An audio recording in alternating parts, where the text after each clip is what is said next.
Hello and welcome to IGNOU BAPSH। आज हम IGNOU BAPSH का थर्ड ईयर का एक कंपलसरी सब्जेक्ट स्टार्ट करने जा रहे हैं जिसका टाइटल है BPSC 112, जिसका नाम है इंडियन पॉलिटिकल थॉट पार्ट 1। तो इस पर्टिकुलर बुक में हमारे पास टोटल 2 ब्लॉक हैं और 13 यूनिट्स हैं, जिसमें से आज हम पहला यूनिट देखने जा रहे हैं जिसका टाइटल है ब्राह्मणिकल पॉलिटिकल ट्रेडिशन। ये इस यूनिट का पार्ट 1 होने वाला है, जहाँ पर आज हम इस ट्रेडिशन के कुछ बेसिक कॉन्सेप्ट्स को जानेंगे। बाकी के जो पार्ट हैं वो नेक्स्ट वीडियो में कवर कर दिए जाएंगे। तो शुरुआत करते हैं इंट्रोडक्शन से। तो जो हमारा ब्राह्मणिकल ट्रेडिशन है, ये एक ऐसी आइडियोलॉजी है, एक ऐसी वे ऑफ लाइफ है जो कि वेदास से ओरिजिनेट होती है। मतलब वेदास में इसकी आइडियोलॉजी को रिप्रेजेंट किया जाता है कि जो वेदास में लिखा गया है उन्हीं को ये ब्राह्मणिकल ट्रेडिशन वाले फॉलो करते हैं। हमें पता है कि वेद कौन कौन से हैं, जैसे कि ऋग्वेद है, यजुर्वेद है, सामवेद है और अथर्ववेद है।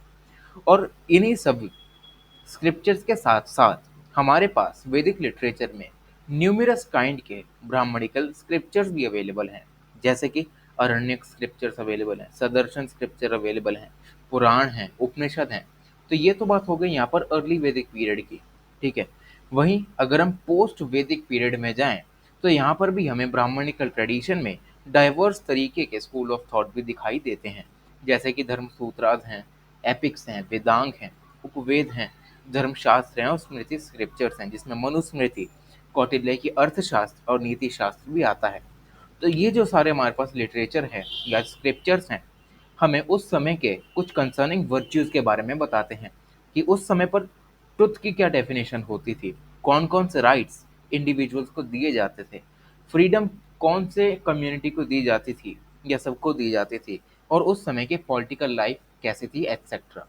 तो ये जो सारी चीज़ें हैं, ये जो वर्च्यूज़ हैं, कंसर्निंग कॉन्सेप्ट्स हैं, ये स्क्रिप्चर्स हमें इन सभी के बारे में कुछ डिटेल्स प्रोवाइड करते हैं। वहीं अगर हम ब्राह्मणिकल ट्रेडिशन की बात करें तो वैदिक फॉलोवर्स का एक सेंट्रल थीम रहता है कि मतलब वैदिक फॉलोवर जो होते हैं वो ब्राह्मणिकल ट्रेडिशन को सबसे ज़्यादा फॉलो करते हैं। और जब ये ब्राह्मणिकल ट्रेडिशन यहाँ पर लिखे गए तो इनमें आने वाले जो भी फिलोसॉफिकल कॉन्सेप्ट्स हैं वो उनकी वजह से हुआ क्या कि जो इंडियन पॉलिटिकल थॉट है इसमें सोशो रिलीजियस बिलीफ्स का हमें राइज देखने को मिला। पॉलिटिकल कंडक्ट और पॉलिटी के कॉन्सेप्ट्स जो थे इनके लिखे जाने के बाद इंडियन पॉलिटिकल थॉट में हमें आते हुए दिखाई देते हैं। अब क्योंकि बहुत सारे ऐसे स्क्रिप्चर्स हैं, कॉन्सेप्ट्स हैं, परसेप्शन हैं, अब ये सारी जो चीज़ें हैं ये ऋषि मुनियों ने लिख के रखी हैं, ब्राह्मणों ने लिख के रखी हैं। तो इसी वजह से हम इसे ब्राह्मणिकल ट्रेडिशन के नाम से जानते हैं। तो यही है कि इसका बेसिक्स का इंट्रोडक्शन। अब बात करते हैं इनके कुछ मेथोडोलॉजिकल प्रॉब्लम्स के बारे में कि कौन कौन सी ऐसी दिक्कतें हैं जो कि इन टेक्स्ट को पढ़ते समय हमें आती हैं। तो ब्राह्मणिकल ट्रेडिशन की अगर मैं बात करूं तो लगभग लगभग हम ये मान सकते हैं कि 3,500 सालों तक ये पर्टिकुलर टाइप का ट्रेडिशन जो है वो इवॉल्व होता रहा है। अब क्योंकि इसका लॉन्ग इवोल्यूशन हुआ है तो इसका पीरियोडाइजेशन करना, इसकी हिस्टोरिसिटी को बताना, इनके बिहाफ पर एक कंसेंसस को बिल्ड करना बहुत ज़्यादा मुश्किल हो जाता है। क्योंकि अगर हम वेदों की बात करें तो वेद जो होते हैं वो श्रुति होते हैं, मतलब कहीं सुनी बातों को बाद में जाकर कहीं कंपाइल किया गया और अपने इंटरप्रिटेशन के हिसाब से कंपाइल किया गया। और वेद जो है वो एक ही बार में नहीं लिखे गए, सारे अलग अलग टाइम पर अलग अलग वेद को यहाँ पर कंपाइल करने की कोशिश की गई। तो इसकी वजह से होता क्या है कि जो ब्राह्मणिकल स्क्रिप्चर्स होते हैं उनकी हिस्टोरिसिटी को पता लगा पाना कि कौन सा टेक्स्ट कब लिखा गया ये बहुत ज़्यादा मुश्किल हो जाता है। और इसी वजह से हम इनके कॉन्सेप्ट्स को पीरियोडाइज करने में दिक्कतें हम झेलते हैं। तो यही सारी जो चीज़ें हैं वो हमें सबसे पहले दिक्कतें देती हैं। अब क्योंकि यहाँ पर हमें वेद का एग्जाम्पल दे रखा है तो इसमें भी यही कहा है कि जो वेद होते हैं वो श्रुति स्क्रिप्चर्स होते हैं। मतलब कि एक इंसान है, उस इंसान ने जो भी उसके पास वैदिक नॉलेज है उसने दूसरे इंसान को सुनाकर पास ऑन कर दी। तो जिसने वो सुनी वो दूसरे लोगों को पास ऑन करेगा, तो ऐसे जो ट्रेडिशन है वो आगे बढ़ता जाता है। और कहीं लेटर ऑन जाके इन सभी कही सुनी बातों को एक बुक की फॉर्म में यहाँ पर कंपाइल करने की कोशिश की जाती है, जिसकी वजह से इनका इंटरप्रिटेशन अलग हो जाता है, हर कोई अपने हिसाब से लिखता है। इसकी वजह से होता क्या है कि इनमें हमें पढ़ने में दिक्कत आने लगती है कि किस कॉन्टेक्स्ट में लिखे गए। साथ ही साथ हमें महाभारत का भी एग्जाम्पल इन्होंने दे के रखा है कि एक बिलीफ ये कहता है ब्राह्मणिकल ट्रेडिशन में कि जो ये महाभारत है उसका पहले का नाम था भारत, उसके बाद इसका नाम पड़ा जय भारत और लास्ट में नाम पड़ा इसका महाभारत। तो इससे हम ये देख सकते हैं कि एक बिलीफ वाले लोग क्या कहते हैं कि जो महाभारत है उसका नाम महाभारत नहीं है, उसका नाम भारत है। ठीक है। उसके बाद दूसरा बिलीफ कहता है कि नहीं भाई ये भारत नहीं है, जय भारत है।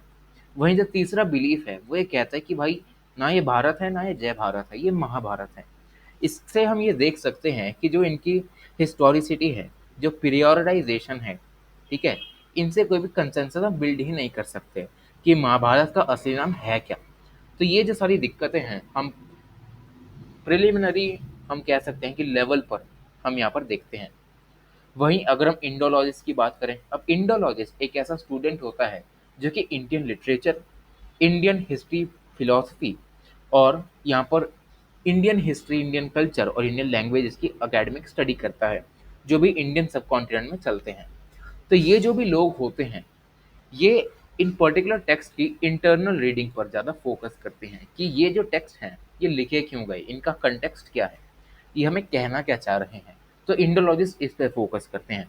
वहीं जो हिस्टोरियंस होते हैं वो इन टेक्स्ट की पॉलिटिकल, सोशल और इकोनॉमिक कंटेक्स्ट में घुसने की कोशिश करते हैं। ठीक है, क्योंकि हिस्ट्री लिखी हुई इस तरीके से जाती है कि एक वैदिक पीरियड है उसकी पॉलिटी कैसी है, उसकी सोसाइटी कैसी है और उसकी इकोनॉमी कैसी है। तो ये जो हिस्टोरियन है वो इन कंटेक्स्ट में जाने की कोशिश करते हैं। तो टाइम बाय टाइम जो टेक्स्ट होते हैं इनको डिवैल्यू किया जाता है कि जिस कंटेक्स्ट में लिखे गए ना तो वो इंडोलॉजिस्ट समझ पाते हैं और ना ये हिस्टोरियन समझ पाते हैं। वहीं टाइम बाय टाइम होता क्या है कि जिस कंटेक्स्ट में लिखे गए उनसे इनकी ऑटोनॉमी भी छीन ली जाती है। इस समय पता ही नहीं लग पाता कि कौन से कंटेक्स्ट में ये जो हमारे स्क्रिप्चर्स हैं वो लिखे गए, इनका मतलब क्या है। अगर हम नेक्स्ट प्रॉब्लम की बात करें तो थर्ड प्रॉब्लम हमारे पास सबसे पहले आती है, वो है use of non English vocabulary. तो पॉलिटिकल टर्म्स जो भी इन स्क्रिप्चर्स में यूज़ की गई है उनमें नॉन इंग्लिश वोकेबलरी का यूज़ किया गया है, क्योंकि ऑब्वियस सी बात है कि उस समय पर इंग्लिश तो चलती नहीं थी, इंडिजिनियस लैंग्वेज चलती थी। अब उसमें भी संस्कृत चलती थी। फॉर एग्जाम्पल हमें यहाँ बताकर रखा है कि संस्कृत टर्म्स जैसे कि राजधर्म, दंड नीति, नीति शास्त्र, अर्थशास्त्र, अगर कोई रिसर्चर जो कि फॉरेनर है उसे संस्कृत पढ़वा दो तो उसे समझ ही नहीं आएगा। इनफैक्ट आज अगर हम अपनी कंट्री की बात करें जहाँ पर ये स्क्रिप्चर्स लिखे गए वहाँ के लोगों को भी ये जो संस्कृत है उसको पढ़ने में बहुत ज़्यादा दिक्कत आती है। कुछ मुट्ठी भर लोग ही यहाँ पर संस्कृत को समझ पाते हैं। तो इसी वजह से जो ब्राह्मणिकल टेक्स्ट हैं वो रिसर्चर्स के लिए नॉन इनवाइटिंग होते हैं, मतलब जो रिसर्चर्स हैं इनको पढ़ने से थोड़ा दूर ही भागते हैं। आगे फोर्थ प्रॉब्लम हमारे पास ये है कि जो भी हमारे पास ये स्क्रिप्चर्स हैं हमारे पास इसका कोई स्पेसिफाइड सिंगल टेक्स्ट नहीं है जहाँ पर इसकी पॉलिटी और पॉलिटिकल जो साइंस है उसमें आने वाले कॉन्सेप्ट जो हैं उनको हॉलिस्टिकल मैनर में यहाँ पर एक्सप्लेन करके रखा हो। तो ये भी हमारे पास एक मेजर प्रॉब्लम है जिसकी वजह से ये जो पर्टिकुलर टेक्स्ट हैं इनको यहाँ पर डिवैल्यू किया जाता है। तो ये हो गई बात इनके कुछ प्रॉब्लम्स की। अब बात करते हैं हम इनके कुछ बेसिक कॉन्सेप्ट्स की। तो इंडियन पॉलिटिकल फिलॉसफी में जो इंडियन थिंकर्स हैं, स्पेशली जो ब्राह्मणिकल थिंकर्स हैं, उन्होंने ही नहीं पॉलिटिकल कंसेप्ट को यहाँ पर डेवलप करके रखा है, पर पॉलिटिकल थिंकर्स के साथ साथ जो मेटाफिजिशियंस हैं, जो फिलोसोफर्स हैं, उन्होंने भी यहाँ पर पॉलिटिकल कंसेप्ट को यहाँ पर क्या करके रखा है, डेवलप करके रखा है, जो कि बहुत ही ज़्यादा यूजफुल माने गए हैं। तो सबसे पहले शुरुआत करते हैं Vedas as a source of knowledge. तो ब्राह्मणिकल ट्रेडिशन में वेदास को इस तरीके से पोर्ट्रे किया जाता है कि अगर हमें नॉलेज लेनी है तो उसका एक ही अल्टीमेट सोर्स है, वो है हमारे चार वेद जो कि अथर्ववेद, यजुर्वेद, सामवेद और ऋग्वेद। वहीं अगर हम मनु की बात करें तो मनु है कौन? तो मनु एक माइथोलॉजी है इंडिया में जहाँ पर ये कहा जाता है कि मनु नाम का एक इंसान है जो कि एक लेजेंडरी ऑथर है जिसने इम्पोर्टेंट संस्कृत लॉ कोड यानी मनुस्मृति को रचना इसकी रचना की है। तो मनु के अकॉर्डिंग, ठीक है, उनके अकॉर्डिंग अगर धर्म को हमें पाना है तो हमें स्मृति स्क्रिप्चर्स पढ़ने पड़ेंगे। ठीक है, हमें आत्मा का यहाँ पर विश्लेषण करना पड़ेगा और साथ ही साथ हमें वेदों को भी पढ़ना पड़ेगा। तो इससे भी हम ये देख सकते हैं कि जो वेदास हैं वो कितना अच्छा सोर्स है इस समय पर नॉलेज का। वहीं अगर हम कौटिल्य यानी चाणक्य की बात करें तो उनके अकॉर्डिंग पॉलिटी जो होती है उसके 4 फाउंडेशंस होते हैं, जो कि होते हैं त्रयी, जिसमें 3 वेद आते हैं, अन्वीक्षकी जहाँ पर सांख्य योग की नॉलेज आती है, वार्ता यानी इकोनॉमी की बात आती है, दंड नीति की बात आती है। तो इस कौटिल्य के भी यहाँ पर फाउंडेशंस में हम वेदों को देख सकते हैं कि कौटिल्य ने भी वेदों को माना है कि यही एक अल्टीमेट सोर्स है नॉलेज का, कि अगर किसी को भी पॉलिटी में जाना है, अगर किसी को धर्म अपनाना है, तो उसे सबसे पहले वेदों की नॉलेज होनी ही चाहिए। बिना वेदों की नॉलेज लिए कोई इंसान या तो राजा बन सकता है और ना ही धर्म का पालन कर सकता है। तो ये है Vedas as a source of knowledge. Second हमारे पास कॉन्सेप्ट आता है ब्रह्म का। तो वैदिक पॉलिटिकल फिलॉसफी में हमारे पास बहुत सारे रेफरेंसेस ब्रह्म के हमें दिखाई देते हैं। ब्रह्म का मतलब होता है प्रेयर। अब यह कहना है मार्टिन हॉक का, ठीक है। वहीं जो रुडोल्फ नाम के स्कॉलर हैं, वो ये कहते हैं कि भ्रम का मीनिंग होता है कि जब एक इंडिविजुअल अपनी पूरी एनर्जी को भगवान की तरफ डायरेक्ट कर देता है, वो होता है ब्रह्म। मतलब अपने आप को वो भगवान को समर्पित कर देता है। अगर हम लेटर ऑन देखें तो रिलीजियस मीनिंग भी एक्वायर करके रख लेता है। वहीं हमारे पास एक डिफरेंस भी देखने को मिलता है कि जब ब्रह्म और ब्राह्मण है, ये दोनों एक दूसरे से अलग हैं। ब्राह्मण का मतलब होता है उगना, मतलब ग्रो करना। वहीं ब्रह्म का मतलब होता है कि एक ह्यूमन की विल, मतलब एक इंसान की इच्छा कि वो एब्सोल्यूट को अटेन कर ले, ठीक है। हमने ऐसे बहुत बार सुना होगा कि ब्रह्म ज्ञान की प्राप्ति हुई, तो यही सब यहाँ पर ब्रह्म में आता है। अब क्योंकि जो वैदिक टाइम्स में जो ब्राह्मणिकल ट्रेडिशन है, उसमें जो भी ह्यूमन नेचर है उसको एक रिमार्केबल कॉम्बिनेशन बताया जाता है कि ह्यूमन नेचर में सिर्फ एक बॉडी नहीं होती, ठीक है, एक फिजिकल बॉडी नहीं होती, बल्कि उसके जो अंदर का सोल है वो भी उतना ही इम्पोर्टेंट होता है जितना उसकी फिजिकल बॉडी होती है।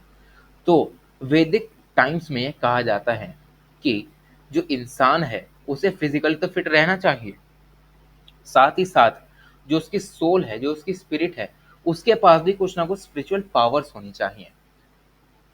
इसीलिए यहाँ पर ये कहा जाता है कि ब्रह्म अगर हमें चाहिए तो हमें मैटीरियलिस्टिक और फिजिकल एस्पेक्ट्स ऑफ लाइफ में अपने आप को नहीं जाना है, बल्कि हमें मेडिटेटिव बनना है, हमें एब्जॉर्प्टिव बनना है, और हमें अपने आप को स्पिरिचुअल एस्पेक्ट्स में अपलिफ्ट करना है। तो ये होता है वैदिक टाइम्स के अकॉर्डिंग ब्रह्म का मतलब। तो ये हुआ हमारा ब्रह्म। फिर हमारे पास आता है क्षेत्र। क्षेत्र का मतलब होता है सॉवरेनिटी। सॉवरेनिटी को हम समझ सकते हैं। तो नेक्स्ट जो हमारे पास कॉन्सेप्ट आता है वो आता है क्षेत्र का। क्षेत्र का अगर हम लिटरल मीनिंग देखें, वो होता है सॉवरेनिटी। सॉवरेनिटी का मतलब होता है एब्सोल्यूट रूलिंग पावर, कि फॉर एग्जांपल एक पर्टिकुलर एरिया है, उस एरिया पर एक किंग का राज अगर है, तो उस पर्टिकुलर एरिया में वही रूल करेगा, कोई और उस एरिया में आके रूल नहीं कर सकता। तो ये मतलब है हमारे पास क्षेत्र मानी, यानी कि ये सॉवरेनिटी का। अगर हम जनरल सेंस में देखें तो बेसिक लिटरेचर में कहा जाता है कि ये एक डोमिनियन रूल और एक पावर होती है जो कि एक्सरसाइज की जाती है भगवानों के द्वारा। और लेटर ऑन अगर हम देखें तो ये सब चीज़ें इंसान भी यहाँ पर एक्सरसाइज करने की कोशिश करते हैं। वहीं अगर हम ऋग्वेद की बात करें तो ऋग्वेद में भी ये जो रूलर्स होते हैं उसके जैसे साउंड करने वाले कुछ हमें जो एस्पेक्ट्स हैं वो भी बहुत बार दिखाई देते हैं। और लेटर लिटरेचर में भी बहुत बार हमें रूलर्स के जैसे कुछ जो नेम्स हैं वो भी हमें दिखाई देते हैं, जो कि दर्शाते हैं कि उस समय पर रूलर्स जो होते थे वो कितने ज़्यादा इम्पोर्टेंट होते थे। वहीं अगर हम संहिताज की बात करें तो संहिताज में भी इन रूलर्स को रूलिंग क्लास से डिनोट किया जाता है, कि जो रूल करने वाले होते हैं। वहीं अगर हम लेटर ऑन जाएं तो लेटर ऑन संहिताज के कुछ पैसेजेस में हमें ये भी देखने को मिलता है कि एक टर्म आती है छत्रपति, मतलब क्षेत्रपति। क्षेत्रपति का मतलब ये है कि ये कोई ऐसा एंटिटी है जो कि किंग के इक्विवेलेंट है, मतलब एक ऐसा इंसान जो कि राजा की बराबरी करता है, जिसे हम यहाँ पर क्षेत्रपति कहते हैं। और कुछ पैसेजेस में से राजन्य या क्षत्रिय कास्ट का भी बताया जाता है। तो ओवरऑल इसका यही मानना है कि जो क्षेत्र है, मतलब जो सॉवरेनिटी है, वो किंग के अंडर ही आ सकती है। वहीं अगर हम ब्राह्मणिकल ट्रेस्ट की बात करें तो जो ब्राह्मण हैं उन्हें कहा जाता है कि उनके पास ब्रह्म की ताकत है, मतलब वो अपनी सारी एनर्जी को भगवान की तरफ डाइवर्ट कर देते हैं ब्रह्म को प्राप्त करने के लिए। वहीं जो क्षत्रिय होते हैं वो क्षेत्र की पावर को लेने की कोशिश करते हैं, क्षत्र पावर जो होती है, ताकि वो अपना रूल एस्टेब्लिश कर सकें। तो ये हो गया हमारा क्षेत्र। फिर हमारे पास आता है मैन यानी व्यक्ति। तो ब्राह्मणिकल ट्रेडिशन में एक इंडिविजुअल ह्यूमन पर्सनैलिटी को एक सेक्रेट कैरेक्टर के रूप में हाईलाइट करने की कोशिश की जाती है। जो फंडामेंटल थीम है इंडियन फिलोसॉफिकल कैलकुलेशन की, वो यही है कि एक इंसान कोई एक फिजिकल बॉडी नहीं है जो कि चल फिर रहा है, बल्कि वो एक इंसान एक स्पिरिचुअल नेचर का इंसान है। मतलब एक जो मैन है वो एक सोशल पॉलिटिकल बीइंग नहीं है, बल्कि वो इनसे भी ऊपर ही कोई चीज़ है जो कि एक डिवाइन है। मतलब उसके अंदर एक भगवान का अंश है। ऑल माइटी मतलब जो परमात्मा है वो उसके अंदर आत्मा के रूप में यहाँ पर वास करते हैं। तो इसीलिए जो इंसान है, अगर हम वैदिक पीरियड की बात करें तो उसे एक सेक्रेट फैकल्टी माना जाता है, जिसकी वजह से वो ना ही सिर्फ अपनी लाइफ की क्वालिटी इंप्रूव करता है, बल्कि साथ ही साथ उस इंसान के कांटेक्ट में जो भी इंसान आते हैं वो उनको भी यहाँ पर उद्धार देने की कोशिश करता है। तो ये हो गया हमारा व्यक्ति। आगे बात आती है फोर पर्सुट्स ऑफ लाइफ कि वैदिक पीरियड में हमें बताया जाता है कि अगर एक इंसान को यहाँ पर ऊपर बनना है, मतलब अच्छा बनना है, तो उसे चार चीज़ें ये करनी ही चाहिए। सबसे पहला आता है धर्म, ठीक है। उसके बाद आता है अर्थ, फिर आता है काम, और दूसरा लास्ट में हमारे पास आता है मोक्ष। तो अगर हम धर्म की बात करें तो धर्म एक बहुत ही ज़्यादा कॉम्प्रिहेंसिव कॉन्सेप्ट है ब्राह्मणिकल फिलॉसफी में। अगर हम इसका इंग्लिश मीनिंग देखें जिसका नाम है रिलीजन, तो ये हम जानते ही हैं। तो महाभारत में यहाँ पर हमें बताया जाता है कि धर्म का मतलब है क्या। तो धर्म एक ऐसा प्रिंसिपल है जो कि सोसाइटी में एक स्पिरिचुअल और मॉरल ऑर्डर को मेंटेन करने की कोशिश करता है। धर्म हमें यही सिखाता है कि हमें अपने बड़ों की इज्जत करनी चाहिए, ठीक है। जो भी सोसाइटी ने हमें फंक्शन अलॉट किए हैं हमें वो अच्छे से परफॉर्म करने चाहिए। सोसाइटी ने जो भी हमें काम दिया वो हम अच्छे से परफॉर्म करें, ठीक है। स्पिरिचुअलिटी की तरफ जाएं, भगवान की पूजा करें, रिचुअल्स करें। तो ये होता है धर्म। फिर लेटर ऑन ये कहा जाता है कि जो महाभारत है उसमें ही ये कहा जाता है कि जो धर्म है वो एक नेटवर्क ऑफ ड्यूटीज है। अब ड्यूटीज भी कैसी हैं कि ड्यूटीज लाइक राजधर्म, कि एक राजा का क्या धर्म होना चाहिए अपनी प्रजा के लिए। फिर आता है प्रजा धर्म, कि जो प्रजा है, ठीक है, जो राजा के अंडर में रह रही है उसका क्या धर्म होना चाहिए। वहीं लास्ट में हमारे पास आता है मित्र धर्म, कि जो राजा है अगर उसका कोई मित्र है तो उसका यानी मित्र का क्या ड्यूटीज होनी चाहिए, ये होता है धर्म। वहीं अर्थशास्त्र में भी धर्म के बारे में कौटिल्य ने बहुत ही ज़्यादा यहाँ पर डीपली कॉन्सेप्ट को समझा के रखा है। तो धर्म का मतलब वेरियस प्लेसेस में अलग अलग टाइप्स के लोगों के लिए यहाँ पर डिनोट करके रखा है। फॉर एग्जाम्पल कौटिल्य कहते हैं कि धर्म एक ऐसी सेंस है सोशल ड्यूटी की जो कि हम अपने लिए करते हैं, जो कि होता है स्वधर्म की अपने आप की जो ड्यूटी है, हमें क्या करना है क्या नहीं करना है, कौन से सोसाइटल फंक्शंस हैं जो हमें परफॉर्म करने हैं, कौन से ऐसे हैं जो हमें नहीं करने हैं, वो होता है स्वधर्म। वहीं एक होता है वर्ण धर्म, ठीक है, एक होता है आश्रम धर्म, कि मतलब हम जिस सोसाइटी में रह रहे हैं हमारा उसमें धर्म क्या है, हमारी उसमें ड्यूटी क्या है, हम अपनी कम्युनिटी के लिए क्या ड्यूटीज परफॉर्म करते हैं, अपने वर्ण के लिए क्या क्या ड्यूटीज परफॉर्म करते हैं, वो होता है हमारा वर्ण धर्म या आश्रम धर्म अकॉर्डिंग टू अर्थशास्त्र। वहीं अगर हम कस्टमरी आस्पेक्ट की बात करें, मतलब जो पुराने समय से चला आ रहा है जनरल सेंस में हम धर्म को मानते हैं, तो इसमें यही बता के रखा है कि हमें हमेशा रिचुअल्स को परफॉर्म करते रहना चाहिए। मतलब कि जो भी हवन वगैरह है हम वो करें।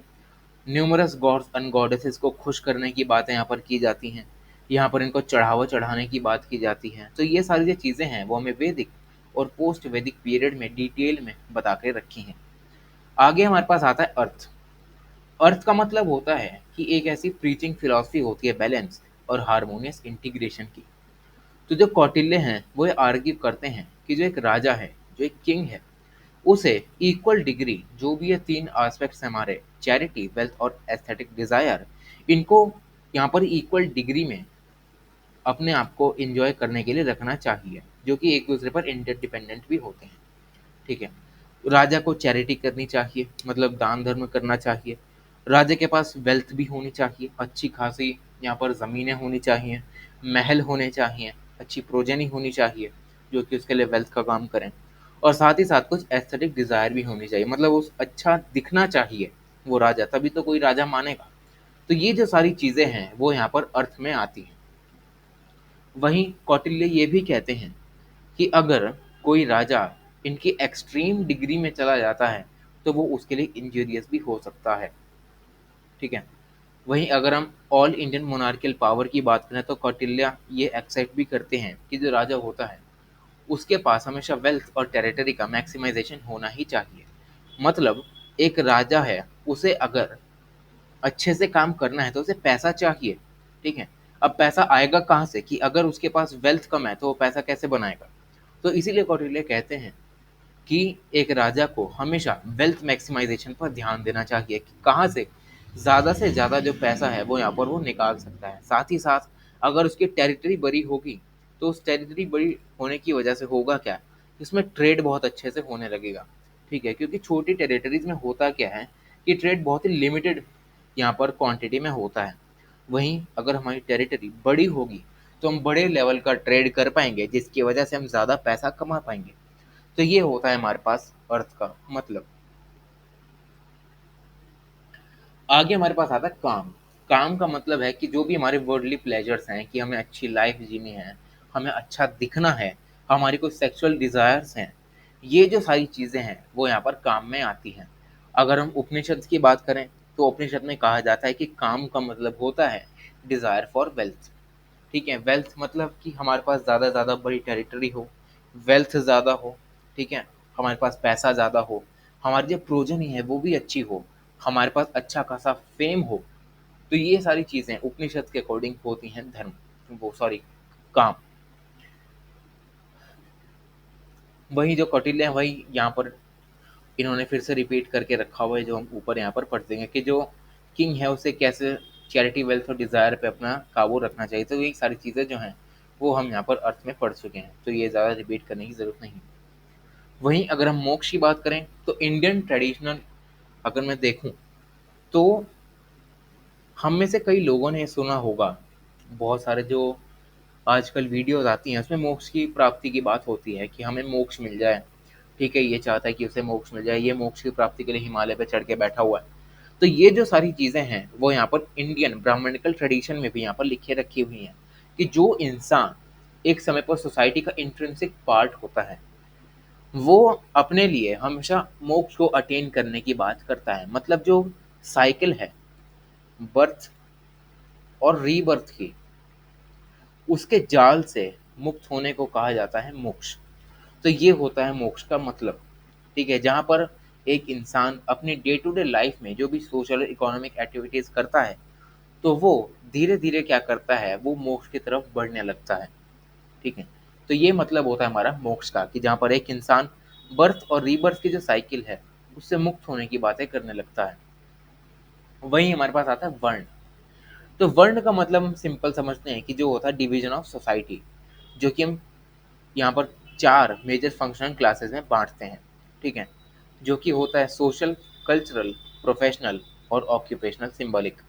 तो ये जो सारे कॉन्सेप्ट्स होते हैं वो यहाँ पर हम वर्ण में पढ़ते हैं। तो वर्ण में हमने सुना होगा कि ये एक पुरुष है। ठीक है? मतलब एक इंसान है। तो इंसान का जो सर है वो होगा ब्राह्मण। अब ब्राह्मण सर को क्यों दिया? अब क्योंकि ब्राह्मण उस समय पर बहुत ही बड़ी यहाँ पर कम्युनिटी हुआ करती थी। तो ब्राह्मण क्या करते थे कि बहुत ज़्यादा रिचुअल्स कराते थे, दिमागी काम ज़्यादा होता था। क्योंकि रिचुअल्स में जो भी पढ़ने वाले मंत्र हैं वो याद तो करने पड़ेंगे। अब याद तो कोई पेट में तो करने का नहीं, दिमाग में ही याद करेगा। तो इसीलिए जो ब्राह्मण हैं उनको यहाँ पर सर वाला पार्ट एलोकेट किया गया है कि जो मतलब दिमाग वाला काम है, हमको रिचुअल्स कराने हैं। ठीक है, हमें यज्ञ कराने हैं। तो ये जो सारी चीज़ें हैं वो यहाँ पर ब्राह्मणों को दी जाएंगी। और क्योंकि सर सबसे ऊपर होता है इसलिए ब्राह्मणों को भी सबसे ऊपर रखने की बात वैदिक ट्रेडिशन में की जाती है। उसके बाद आता है हमारे पास हाथ। हाथ का मतलब होता है क्षत्रिय। क्षत्रिय करते क्या है? ठीक है, क्षत्रिय के पास होते हैं हथियार। अब इन हथियारों से वो राजा के लिए लड़ाई करते हैं। तो ये हो गया काम हमारा क्षत्रिय का। वहीं हमारे पास आता है पेट वाला पार्ट कि जो पेट वाला पार्ट है वो दिया जाता है वैश्यों को। मतलब जो प्रोड्यूसिंग एंटिटी होती है हमारी वो होती है वैश्य। पेट में हम क्या करते हैं, हम खाना खाते हैं। अब खाना उगाएगा कौन? वो उगाएंगे हमारे वैश्य। वहीं जो पैर वाला हिस्सा आता है वो आता है शूद्रों का। शूद्रों का मतलब ये होता है कि जो भी ऊपर के 3 वर्ण हैं ब्राह्मण क्षत्रिय वैश्य, ये जो वर्ण है शूद्र वाला ये इन तीनों को अपनी सर्विसेज देगा, इन तीनों की सेवाएं करेगा। तो ये होता है हमारे पास वर्ण का क्लासिफिकेशन। और अगर हम वैदिक ट्रेडिशन की बात करें तो ब्राह्मणों को यहाँ पर नॉलेज के साथ कंसर्न करते हुए देखा जाए, तभी इनको दिमाग वाला है मतलब सर वाला पार्ट दिया जाता है। क्षत्रियों को करेज के साथ यहाँ पर डिनोट करने की कोशिश की जाती है कि मतलब ये जो प्रोटेक्शन है वो करेंगे कमजोरों की, मतलब ये हथियार चलाकर हम अपनी प्रोटेक्शन यहाँ पर देंगे। वहीं जो वैश्यास हैं वो सेटिस्फेक्शन देंगे, जो भी नेसेसिटीज हैं लाइफ की, जैसे कि एग्रीकल्चर हो गया, क्राफ्ट्स हो गया, ट्रेड हो गया, ये जो सारी चीज़ें हैं वो सब वैश्य संभालेंगे। और जो शूद्र हैं वो अदर क्लासेस को अपने सर्विसेज प्रोवाइड करेंगे। तो ये होता है हमारे पास वर्ण। अगर हम ब्राह्मणिकल स्क्रिप्चर्स की बात करें तो ब्राह्मणिकल स्क्रिप्चर्स में यहाँ पर सुप्रीमेसी ऑफ ब्राह्मणास हमें दिखाई देती है, क्योंकि ब्राह्मणों को वर्ण में सबसे ऊपर रखा जाता है। ठीक है, क्योंकि यहाँ पर ये रिचुअल्स परफॉर्म करते हैं। ठीक है, इसलिए इनको ज़्यादा इंपॉर्टेंस दी जाती है। इसकी वजह से जो वैश्य हैं और जो भी इंफीरियर क्लास हैं, जैसे कि क्षत्रिय हो गए, सॉरी जो शूद्र हो गए, इनका जो स्टेटस है सोसाइटी में वो डिक्लाइन होता जाता है। ये दोनों जो वर्ण होते हैं वो इंफीरियर स्टेटस के बनने लगते हैं, जिसकी वजह से ब्राह्मणों का डोमिनेंस बनने लगता है। और जो ऋग्वेद के पॉपुलर इंस्टीट्यूशंस होते हैं उनमें भी हमें डिक्लाइन देखने को मिलता है, जैसे कि सभा समिति और विधात। अगर हम सभा समिति और विधात को एक एक लाइन में समझने की कोशिश करें तो सभा होती है एक क्लैन की एल्डर्स की काउंसिल की, मतलब एक क्लैन है जहाँ पर 20 लोग हैं। उन 20 लोगों में से जो भी सबसे बूढ़े आदमी होंगे या बूढ़े लोग जो होंगे वो सभा बनाएंगे और अपने रूल्स वगैरह यहाँ पर बनाने की कोशिश करेंगे। वहीं जो समिति होती है वो पूरे एंटायर क्लैन की जनरल असेंबली होती है, मतलब जहाँ लोग जो हैं वो जनरल होते हैं, कोई बूढ़ा नहीं, कोई जवान नहीं, कोई भी यहाँ पर समिति में आ सकता है। तो वहीं अगर हम विधात की बात करें तो विधात का मतलब ये है कि एक डिस्प्यूट रेजोल्यूशनरी बॉडी है, मतलब जो भी डिस्प्यूट्स आते हैं, कोई भी आपके कन्फ्लिक्ट्स अराइज हो रहे हैं, आप विधात के पास जाइए, आपके जो डिस्प्यूट्स हैं उनको रिजॉल्व कर दिया जाएगा। तो ये सारी चीज़ें हैं वो विधात में होती हैं। तो ये सारी चीज़ें हम वर्ण के बिहाफ पर देख सकते हैं। आगे हमारे पास आता है आश्रम। जो आश्रम शब्द है तो इसका जो रूट है वो होता है श्रम। श्रम का मतलब होता है अपनी एनर्जी को एक्सर्ट करना। ठीक है, तो इसमें हमें दो मीनिंग देके रखते हैं कि एक ऐसी जगह जहाँ पर एक इंसान अपने एक्सर्शन को परफॉर्म कर सके वो है आश्रम। वहीं जो दूसरा मीनिंग है वो होता है एक्शन, कि किस तरीके से वो अपने एक्सर्शंस को परफॉर्म कर रहा है, वो होता है आश्रम। आश्रम को हम 4 नंबर्स में डिवाइड करके रखते हैं। ठीक है, इसमें सबसे पहला आता है हमारे पास ब्रह्मचार्य। ब्रह्मचार्य में एक इंसान जो होता है वो स्टूडेंट होता है, वो अलग अलग चीज़ें सीखता है। अब जैसे जैसे स्टूडेंट बड़ा होता है, ठीक है, मतलब वो शादी करने लायक हो जाता है तो उसको बना दिया जाता है गृहस्थ। गृहस्थ का मतलब ये है कि वो एक मैरिड मैन है या फिर एक हाउस होल्डर है जो कि अपनी गृहस्थी संभालता है। ठीक है, अपनी प्रोजनी को संभालता है। वहीं थर्ड जो हमारे पास आश्रम आता है वो आता है वानप्रस्थ। वानप्रस्थ का मतलब ये है कि अब इंसान हो क्या चुका है, वो मैरिड है, हाउस होल्डर है। अब धीरे धीरे वो क्या करता है कि जो भी अपनी बिलोंगिंग्स हैं, जो भी अपनी हाउस होल्ड रिस्पॉन्सिबिलिटीज़ हैं, अटैचमेंट्स हैं, उन सभी को अबेंडन करके यहाँ पर रिटायर्ड लाइफ जीने की कोशिश करता है। और लास्ट में हमारे पास आता है संन्यास। संन्यास का मतलब होता है कंप्लीट रिनंसिएशन, कि जो भी बचा खुचा उसका गृहस्थ जीवन है वो सब कुछ छोड़ छाड़ कर यहाँ पर दूर जंगलों में जाकर बैठ जाता है ताकि वो यहाँ पर क्या कर सके, प्रेयर कर सके। तो ये होता है हमारे पास 4 आश्रम। फिर हमारे पास आता है कॉन्सेप्ट ड्यूटीज और राइट्स का। तो अगर हम वेस्टर्न काउंटर पार्ट को देखें कि जो वेस्ट की जो फिलॉसफी है राइट्स और ड्यूटीज को लेकर, तो वेस्टर्न लिबरल ट्रेडिशन में कहा जाता है कि जो राइट्स हैं वो सबसे ज़्यादा इंपॉर्टेंट है। अगर हम जॉन लॉ के पर्सपेक्टिव से देखें तो कि जॉन लॉ के कहते हैं कि जैसे कोई इंडिविजुअल यहाँ पर जन्म लेता है तो उसके बर्थ से ही उसे उसके पास कुछ नेचुरल राइट्स आ जाते हैं। अब ये कुछ ऐसे नेचुरल राइट्स होते हैं जो कि वो उसे प्रैक्टिस करने से कोई भी रोक नहीं सकता। और वहीं बात अगर ड्यूटीज़ की करें तो प्रिंसिपल्स ऑफ म्यूचुअलिटी के बेसिस पर इनको ड्यूटीज़ भी दे दी जाती हैं।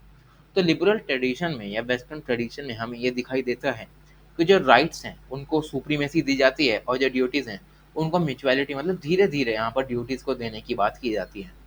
वहीं अगर हम इंडियन ट्रेडिशन की बात करें या ब्राह्मणिकल ट्रेडिशन की बात करें तो यहाँ पर भी यहाँ पर एक हमें टसल देखने को मिलती है, जहाँ पर जो इंडिविजुअल्स के क्लेम है उसको यहाँ पर सप्रेस किया जाता है।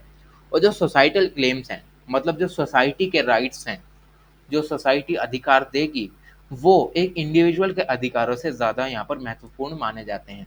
मतलब सोसाइटी ने कह दिया तो कह दिया, इंडिविजुअल उनके खिलाफ नहीं जा सकता।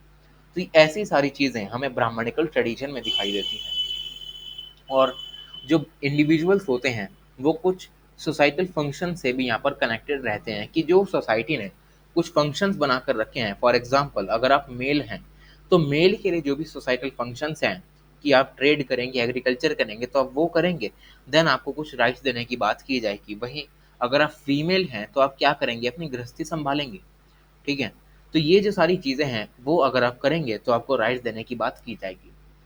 तो इन सारी चीज़ों को ही यहाँ पर हम ब्राह्मणिकल ट्रेडिशन में देख सकते हैं, कि ब्राह्मणिकल ट्रेडिशन में ड्यूटीज जो हैं उनको राइट से ऊपर माना जाता है, ड्यूटीज को सुप्रीमेसी दी जाती है। और साथ ही साथ जो इंडिविजुअल्स होते हैं कुछ वॉलेंट्री एसोसिएशन का भी पार्ट बना दिए जाते हैं। और जो भी ड्यूटीज होती हैं वो यहाँ पर हमें डिस्क्राइब करके रखी हैं। फॉर एग्जाम्पल अगर मैं वर्ण धर्म का एग्जाम्पल लूँ, तो वर्ण हमने पढ़ के रखा है कि वर्ण होता क्या है। तो वर्ण धर्म का मतलब ये है कि अगर आप एक ब्राह्मण हैं तो आपका धर्म क्या है, आप यहाँ पर यज्ञ वगैरह कराएंगे, रिचुअल्स कराएंगे। अगर आप क्षत्रिय हैं तो अपने राजा की प्रोटेक्शन करेंगे, अपनी प्रजा की प्रोटेक्शन करेंगे। अगर आप वैश्य हैं तो आपका धर्म क्या है, आप खेती बाड़ी करेंगे, आप ट्रेड करेंगे, क्राफ्ट एंड इंडस्ट्री में जाएंगे। अगर आप शूद्र हैं तो आपका काम क्या है, आपका धर्म क्या है, कि आप जो भी अपर वर्ण के लोग हैं उनको अपनी सेवाएं देंगे। तो ये सारी ड्यूटीज करने के बाद ही यहाँ पर इंडिविजुअल्स को राइट्स देने की बातें की जाती हैं। तो यही होता है हमारा ड्यूटीज और rights according to Brahmanical political tradition.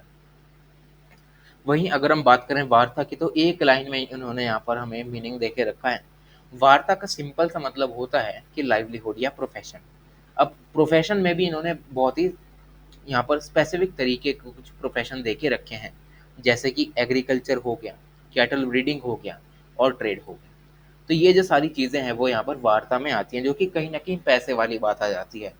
ठीक है, कि जो इकोनॉमी है उसको बूस्ट अप करने की बातें यहाँ पर वार्ता में की जाती हैं, कि अगर आप एग्रीकल्चर करेंगे तो आप क्या करेंगे, उस एग्रीकल्चर प्रोड्यूस को आगे जाकर बेचेंगे, आप पैसा कमाएंगे। कैटल ब्रीडिंग करेंगे कि जो एनिमल से मिलने वाले प्रोडक्ट हैं आप उनको बेचेंगे। आप ट्रेड करेंगे, आपको पैसा मिलेगा। तो ये सारी चीज़ें जो होती हैं वो कहीं ना कहीं इकोनॉमिक कंटेक्स्ट में यहाँ पर बताई जाती हैं। फिर हमारे पास सिंपल सा कॉन्सेप्ट आता है, वो होता है दंड। दंड का मतलब होता है अथॉरिटी, कि जो किंग की अथॉरिटी है वो होता है दंड। सतपथ ब्राह्मण एक वैदिक टेक्स्ट है जिसमें कहा जाता है कि जो किंग है वो अदंड है। मतलब किंग को कोई भी दंड नहीं दे सकता। अब किंग को कोई क्यों दंड नहीं दे सकता, उसका भी एक रीजन है। क्योंकि इस समय पर जो किंग होता था उसको ये माना जाता था कि ये भगवान का यहाँ पर एक मैसेंजर है। मतलब एक भगवान का यहाँ पर एक रिप्रेजेंटेटिव है जो कि हम पर रूल कर रहा है। तो इसको ही अगर लोग दंड देने लग गए तो लोगों का भगवान से विश्वास ही उठ जाएगा। और लोग जो हैं वो अपने भगवान पर उंगली उठाएंगे क्यों। तो इसीलिए यहाँ पर सतपथ ब्राह्मण में किंग को अदंड्य कहा गया है, कि वो तो सबको दंड दे सकता है और उसे कोई दंड नहीं दे सकता। वहीं अगर हम मनुस्मृति की बात करें तो दंड का मतलब है किंगली पावर, कि मतलब जो भी किंग के पास पावर है वो किसी पे पेनल सेंक्शन लगा रहा है। ठीक है, वो पीस एंड ऑर्डर को मेंटेन करने की बातें कर रहा है, वो है दंड। वहीं अगर हम कौटिल्य की बात करें तो कौटिल्य कहते हैं कि जो दंड है उसका मतलब है सोसाइटी में टोटैलिटी लाना। टोटैलिटी में क्या आता है कि जो भी हमारे पास रिसोर्सेज हैं हम उनको पहले एक्वायर करें, उन रिसोर्सेज को प्रिजर्व करें, उनकी ग्रोथ करें, उन्हें धीरे धीरे बढ़ाएं और उनको डिस्ट्रीब्यूट करें, ताकि जो हमारी सोसाइटी है वो टोटैलिटी में आ सके। मतलब एक हारमोनियस सोसाइटी को हम यहाँ पर बिल्डअप कर सके, ताकि जो भी किंग के साथ प्रजा की जो भी पॉलिटिकल रिलेशनशिप्स हैं या इंटरेक्शंस हैं वो यहाँ पर अच्छे से एस्टेब्लिश हो सके। तो ये होता है मतलब दंड का अकॉर्डिंग टू कौटिल्य। तो यही है इस वीडियो का part 1। Thank you so much.